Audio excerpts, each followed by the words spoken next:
মৃত ব্যক্তির রূহ বাড়িতে আসে, এটা কি ইসলামে সাপোর্ট করে, নাকি এটা কি ইসলামে সত্য কিনা? মৃত ব্যক্তিকে স্বপ্নে দেখলে এর বিধানটা আসলে কি হবে? মৃত ব্যক্তি প্রত্যেক জুমার দিনে তার বাড়িতে আসে এবং সওয়াব প্রত্যাশা করে, এটা কি সত্য? ওলি আল্লাহরা প্রত্যেক জুমার দিনে মানুষের বাড়িতে আসে, এটা ইসলাম কতটা সাপোর্ট করে? আসসালামু আলাইকুম ওয়া রাহমাতুল্লাহি ওয়া বারাকাতুহু। বিসমিল্লাহ, আলহামদুলিল্লাহ, ওয়াসসালাতু ওয়াসসালামু আলা রাসূলিল্লাহ, আম্মা বাদ। কাছে কিংবা দূরে, দেশে কিংবা বিদেশে, যে যেখান থেকে দেখছেন এবং ভবিষ্যতে দেখবেন, সবাইকে আন্তরিক মোবারকবাদ এবং শুভেচ্ছা জানিয়ে শুরু করছি অত্যন্ত গুরুত্বপূর্ণ একটি আলোচনা। আর সেটা হলো যে মৃত ব্যক্তি বাড়িতে নাকি আসে, এটা কি সত্য? মৃত ব্যক্তির রূহ মৃত্যুবরণের 40 দিন পর্যন্ত বাড়ির আশেপাশে ঘোরাফেরা করে, এটা ইসলাম কতটুকু সমর্থন করে? মৃত ব্যক্তিকে স্বপ্নে দেখলে এর বিধানটা কি হবে? মৃত ব্যক্তি প্রত্যেক শুক্রবারে বাড়িতে আসে এবং সওয়াব কামনা করে। আল্লাহর ওলি যারা রয়েছেন তারা বাড়িতে আসে এবং তার বাড়িতে এসে সে ঘোরাফেরা করে। এই বিষয়গুলো নিয়ে আপনাদের সামনে আজকে আলোচনা করব। যদি আপনি জেনে থাকেন বিষয়গুলো, তাহলে অবশ্যই কমেন্ট বক্সে জেনে যাবেন। আর যদি না জেনে থাকেন, তাহলে ভিডিওটি শেষ পর্যন্ত দেখতে থাকুন, জবাবটা পেয়ে যাবেন ইনশাআল্লাহ তাআলা।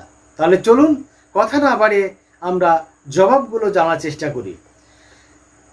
সম্মানিত বন্ধুরা, প্রথমে যে প্রশ্নটা হবে সেটা হলো যে মৃত ব্যক্তিরা নাকি প্রত্যেক শুক্রবারে বাড়িতে আসে এবং সওয়াবের জন্য মানুষের কাছে চায়, দাবি করে, এটা ইসলাম কতটুকু সাপোর্ট করে? এর জবাবটা আমি দেওয়ার চেষ্টা করব ফতোয়ায়ে দারুল উলুম ৫ম খণ্ড ৪৬৯ নম্বর, ফতোয়ায়ে হানাফিয়া ১৬০৩ নম্বর মাসালা থেকে জবাবটা দেওয়ার চেষ্টা করবো ইনশাআল্লাহ তাআলা। প্রশ্ন ছিল যে মৃত ব্যক্তির রূহ প্রত্যেক শুক্রবারে বাড়িতে আসে এবং সওয়াব কামনা করে, এটা কতটুকু সত্য? উত্তর হলো এটা সম্পূর্ণ ভিত্তিহীন একটি কথা। এই মৃত ব্যক্তি যে প্রত্যেক শুক্রবারে আসে, এটা সম্পূর্ণ ভিত্তিহীন এবং বানোয়াট একটি কথা। কারণ মৃত ব্যক্তি কখনো বাড়িতে আসে না এবং বাড়িতে এসে সওয়াব কামনা করে না। তাহলে আপনারা অবশ্যই জেনে গেলেন, ১ নম্বর যে প্রশ্নটা ছিল যে মৃত ব্যক্তি বাড়িতে এসে সওয়াব কামনা করে, প্রত্যেক শুক্রবারে আসে, এটা সম্পূর্ণ ভিত্তিহীন এবং এটা বিশ্বাস করা যাবে না কোনো মতেই। পরের প্রশ্ন হলো পীর আল্লাহর ওলিগণ যে ঘরের মধ্যে আসে, তারা ঘরে আসে, এটা কতটুকু সত্য? এর জবাবটা আমি দেওয়ার চেষ্টা করব ফতোয়ায়ে মাহমুদিয়া ১ম খণ্ড ১৮২ নাম্বার থেকে এর উত্তরটা আমি দেওয়ার চেষ্টা করব। সম্মানিত বন্ধুরা, প্রশ্ন ছিল যে পীর ওলিউল্লাহর রূহ মানুষের ঘরে আসে, এটা সত্য কিনা? সম্মানিত বন্ধুরা, এটা সম্পূর্ণ ভিত্তিহীন এবং বানোয়াট একটি কথা। যদিও এ ব্যাপারে বেশ কিছু রেওয়াত রয়েছে, তবে সেই রেওয়াতটা সম্পূর্ণ ভুল এবং এমনি বানোয়াট একটা কথা। রেওয়াতগুলো বানোয়াট, কারণ এরকম কোনো সময় হতে পারে না এবং হওয়ার সম্ভাবনাও নেই। এজন্য মুহাদ্দিসে কিরাম এটাকে একটি ভিত্তিহীন কথা হিসেবে আখ্যায়িত করেছেন। পরের প্রশ্ন হচ্ছে মুমিন মুসলমানের রূহ প্রত্যেক শুক্রবারে নাকি বাড়িতে আসে, এটা সত্য কি না? এর জবাবটা আমি দেওয়ার চেষ্টা করব ফতোয়ায়ে রশিদিয়া ২৬৯ নম্বর মাসালা থেকে। সম্মানিত বন্ধুরা, আমরা শুনেছি যে অনেক সময় শুনি যে মুমিন বান্দার রূহটা বাড়ির আশেপাশে ঘুরে বেড়ায়, সম্পূর্ণ ভিত্তিহীন এবং বানোয়াট এটার তথ্য। এটা কোনো সময় হতে পারে না যে রূহগুলো ঘরের মধ্যে আসে এবং জুমার দিনে এসে বাড়ি চারিপাশে ঘোরাফেরা করে, এটা সম্পূর্ণ ভিত্তিহীন একটি কথা। এটা কখনোই ঠিক কথা নয়, এটা বিশ্বাস করা যাবে না কোনোভাবেই। পরের প্রশ্ন হচ্ছে মৃত ব্যক্তিকে স্বপ্নে আমরা অনেক সময় দেখি, এ ব্যাপারে ইসলাম কি বলে? মৃত ব্যক্তিকে আমরা যে স্বপ্নে দেখি, আমাদের মৃত আত্মীয় স্বজনকে স্বপ্নে দেখি, এই সময় আমরা অনেকে মনে করি যে মৃত ব্যক্তি মানুষকে ডেকে নিয়ে যায়, তার মানে তার মৃত্যুর সময় হয়ে গেছে। সম্মানিত বন্ধুরা, এটা সম্পূর্ণ একটি ভিত্তিহীন কথা। কারণ মৃত ব্যক্তি কাউকে ডাকার জন্য আসবে না, মৃত ব্যক্তি কাউকে মৃত্যুর জন্য ডাকতে আসবে না। কারণ কোনো ব্যক্তির যখন হায়াতটা শেষ হয়ে যাবে, আমি আবার বলছি, যখন কোনো ব্যক্তির হায়াত শেষ হয়ে যাবে তখন সে অটোমেটিক মৃত্যুবরণ করবে। 1 সেকেন্ড আগেও সে মৃত্যুবরণ করবে না, 1 সেকেন্ড পরেও সে মৃত্যুবরণ করবে না। অথচ আমরা আমাদের সমাজের মধ্যে একটা প্রচলিত কথা আছে যে মৃত ব্যক্তি যখন ডেকেছে, মৃত ব্যক্তি যখন ডাকার জন্য আসছে, তার মানে সেই ব্যক্তি আর বাঁচবে না। এটা সম্পূর্ণ ভিত্তিহীন একটি কথা, এটা আমাদের সমাজের মধ্যে প্রচলন আছে।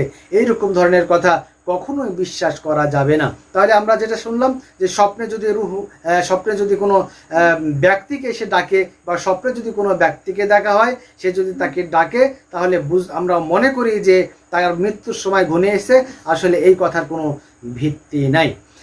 সর্বশেষ যে বিষয়টা আমরা জানবো যে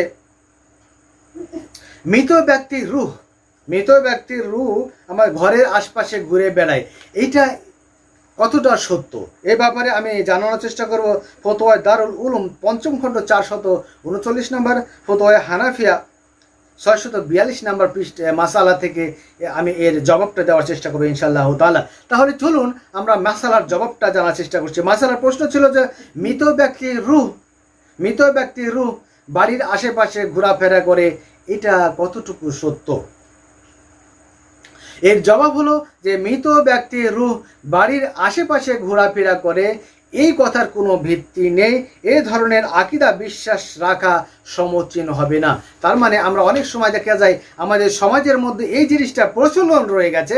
আমরা মনে করি যে মানুষের মৃত্যু যখন হয়ে গেছে, তার মানে সন্ধ্যার সময় বাইরে বের হওয়া যাবে না, এরপরে ঘর থেকে বেশি রাত্রে বের হওয়া যাবে না, সকাল সকাল বের হওয়া যাবে না, নানা রকম চিন্তা আমরা করি যে রূহটা বাড়ির আশেপাশে ঘোরাফেরা করছে, যেই ব্যক্তিটা যাবে সেই ব্যক্তিটাকেই রূহটা অ্যাটাক করে নিবে, এইরকম চিন্তা কিন্তু আমরা করি।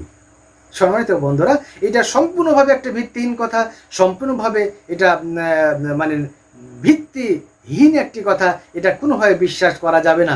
যদি আপনি বিশ্বাস করেন তাহলে এটা আপনি ধোঁকায় পড়ে যাবেন। যদিও আমাদের সমাজের মধ্যে এইরকম একটি কথা প্রচলন আছে, কিন্তু এটা সম্পূর্ণ ভুল একটি কথা।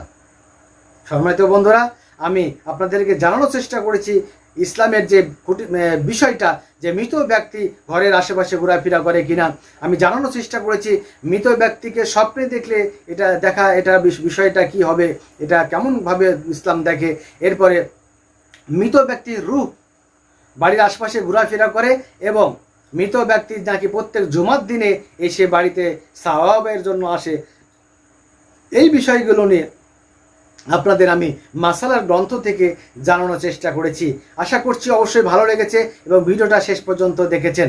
যদি ভালো লেগে থাকে অবশ্যই শেয়ার করে দিবেন এবং লাইক কমেন্ট করে অন্যদেরকে জানানোর ব্যবস্থা করে দিবেন। সম্মানিত বন্ধুরা, আপনি মৃত ব্যক্তি সম্বন্ধে অনেকগুলো বিষয় জেনেছেন, আপনার বন্ধু বান্ধব যারা আছে তারা কি বিষয়গুলো জানে?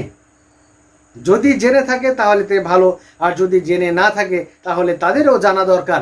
এই জন্য ভিডিওটাকে বেশি বেশি করে শেয়ার করে দেন। আর যারা আগে থেকে এই ভিডিওটা জানতেন, এই টপিকগুলো জানতেন, তারা অবশ্যই আমার কমেন্ট বক্সে এসে লিখে দিয়ে যাবেন, হ্যাঁ আমি বিষয়টা জানি।